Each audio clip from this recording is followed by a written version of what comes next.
Jadi itu saja dari saya Pak, lebih dan kurangnya mohon maaf.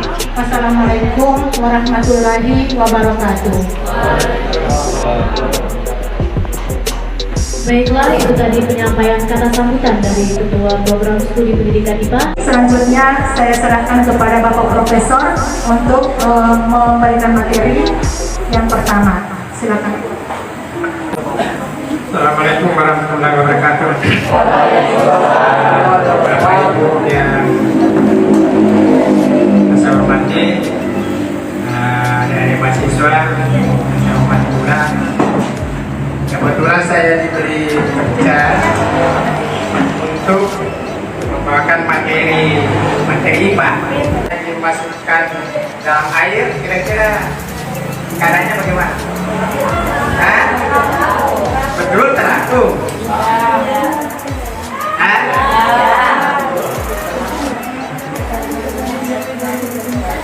Kalau ini plastisi?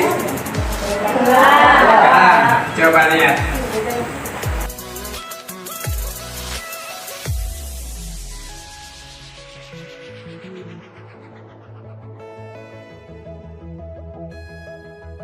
Ajarkan itu kepada anak-anak yang konkret, yang bisa diamati. Bapak dan ibu-ibu yang belajar di SD, SMP, SMA itu memang beda ya.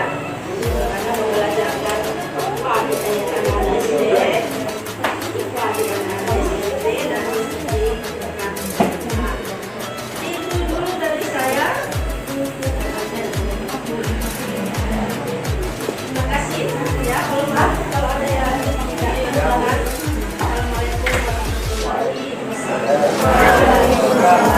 Kan bahwa bahan ajar adalah serangkaian materi pelajaran yang mengacu pada kurikulum yang disusun secara sistematis. Jadi bahan ajar itu harus ada sistematis.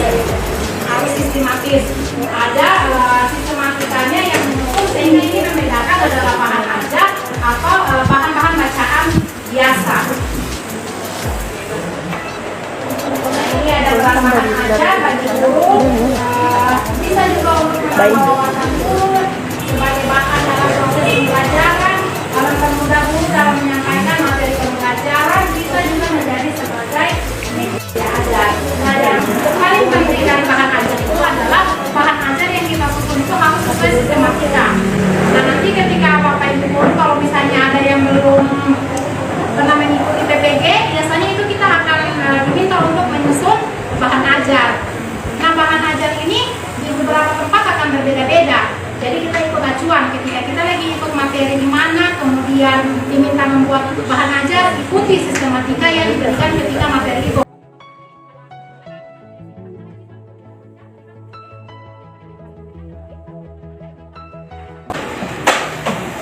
Ini bisa digunakan siswa tanpa internet, jadi tidak ada alasan. Misalnya, ini tidak ada internet di rumah, ini tidak ada pulsa data, jadi hanya ketika download pertama itu dia butuh data. Nanti setelah penggunaannya tidak. Nah, ini di sini ada RPP yang disusun oleh guru, bisa dicantumkan di sini. Ini semua kita buat sendiri Bu aplikasinya. Ketika mau melihat LKPD, jadi misalnya guru mau berikan tugas, lihat tugas di LKPD yang kerjakan. Nah, biasanya kalau dibagikan di kertas kan kita penulisan. Kalau yang ini tidak. Ini ada LKPD, pertemuan berapa, semuanya lengkap di sini. Nah, nanti mungkin kapan-kapan bisa ada pelatihan bagaimana membuat aplikasi ini. Kalau ini siswa-siswa tidak perlu cetak mahal-mahal, biar penting bagaimana kita menyusun materi dalam bahan ajar itu sesuai kompetensi yang kita harapkan. Kita akan melihat bagaimana pembelajaran yang berbasis aplikasi PEK pada era masa pandemi COVID-19. Kita ketahui Bapak Ibu bahwa sudah selama 2 tahun ya, pembelajaran itu dilaksanakan secara daring. Ya, sekarang itu sudah sebagian besar dilaksanakan secara luring. Tapi walaupun dilaksanakan secara luring, ada sebagian atau beberapa konsep materi yang dipelajarkan oleh guru itu secara tidak bisa dilaksanakan secara langsung untuk prakteknya. Itu bisa diamati secara misalnya dengan menggunakan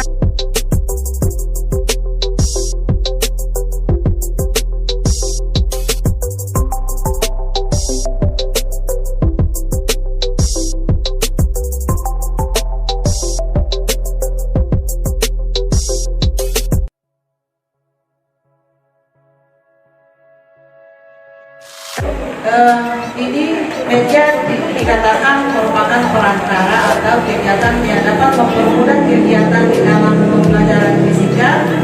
Nah, saya langsung saja Bapak dan Ibu, untuk fisika di sini banyak materi-materi yang kurang dipahami oleh para siswa.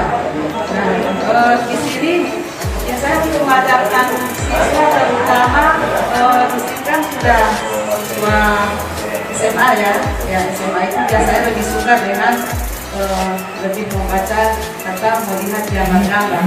Nah, dari sini untuk kegiatan komik di sini tentunya kita membayangkan gambar-gambar, tapi dia berhubungan dengan materi yang dilaksanakan di sekolah.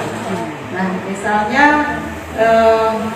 kita mau menggunakan materi tentang momentum di sini kan kita berikan contoh, misalnya ada dua mobil yang saling tabrakan, itu tidak hanya merupakan kita jelaskan di dalam di mahasiswa, tetapi bagaimana cara menyampaikan materi ini supaya siswanya akan tertarik.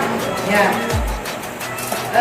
kalau yang tadi diberikan contoh oleh Ibu Nova, media komik di sini dia dalam bentuk aplikasi, tapi boleh juga diterapkan ke siswa, boleh digambar langsung oleh kita sebagai guru misalnya, tapi di sini memang butuh waktu dan butuh kreativitas untuk itu sendiri. Ya, kalau misalnya kita banyak aktivitas, tentunya tidak mungkin masih menggambar dulu terus diberikan kepada siswa. Tapi karena untuk materi ini untuk lebih memudahkan siswa, makanya kita memang harus memberikan gambar, misalnya gambarnya bagaimana, kenapa dia ada tabrakan, apakah kenapa mobil dengan mobil yang biasa, mobil yang mana yang lebih mantul.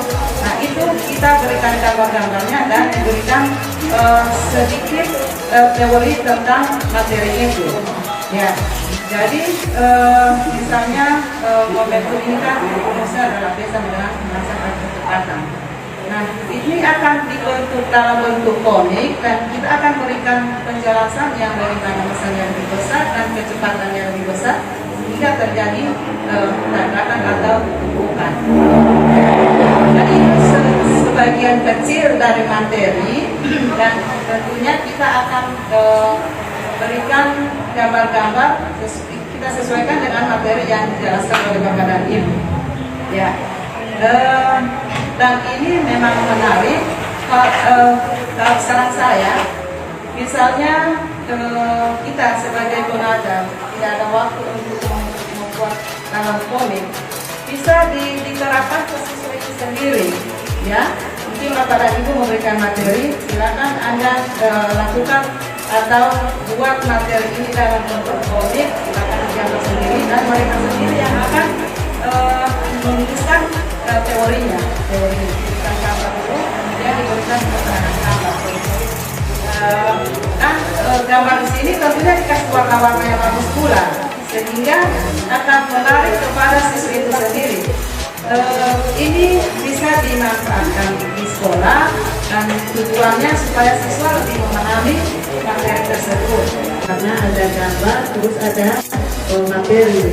Nah, jadi di sini dibentuk dalam gambar seperti ini, yang misalnya materinya tentang momentum. Ini ada dua contoh mobil, ada bis atau boleh juga kita ganti dengan surat, kemudian ada Terus ada kata salam. Karena ketika kita mengajar pasti diawali dengan salam. Assalamualaikum warahmatullahi wabarakatuh. Selamat pagi anak-anak, apa kabar hari ini? Masih kan seperti itu. Tidak mungkin ketika masuk kelas masuk, duduk, siapa yang tidak hadir? Kan tidak ada seperti itu. Kemudian yang berikut, sapa, menyapa anak-anak dengan bahasa yang sopan, bahasa tutur kata yang baik, ya. Kemudian yang berikut, semangat. Pasti ketika kita berada di depan kelas, kita harus semangat untuk menyampaikan materi-materi yang mungkin menurut kita itu sulit, dengan berbagai aplikasi yang sudah disampaikan oleh Bapak Ibu. Itu kalau kita semangat, kita mengharapkan hasilnya bisa sukses ditandai dengan hasil belajar yang nantinya dicapai oleh anak-anak sebagai peserta didik. Kemudian tentunya apa yang kita harapkan harus dibarengi dengan berdoa. Itu ya Bapak Ibu ya. Nantinya Bapak Ibu ketika akan mengikuti program pendidikan profesi guru, apa saja yang disampaikan oleh Bapak Prof tadi, kemudian Bapak Ibu Dr. Hairunisa, Ibu Dr. Tir, Ibu Nova, Ibu Dr. Itin, itu merupakan materi-materi yang menjadi tugas Bapak Ibu ketika mengikuti kegiatan PPG. Dan perlu saya sampaikan Bapak Ibu, untuk PPG tahun 2022 ini saat ini sudah masuk dalam tahapan seleksi tahap 1 dan seleksi tahap 2, dan insya Allah mulai hari ini sudah bisa dilihat pengumumannya melalui website, dan insya Allah tanggal 3, 4, 5 itu akan ditetapkan siapa saja yang akan mengikuti kegiatan PPG dalam jabatan. Dan untuk PPG prajabatan yang nantinya pelaksanaannya selama 1 tahun, itu nanti proses seleksinya akan berlangsung bulan Juni Bapak Ibu.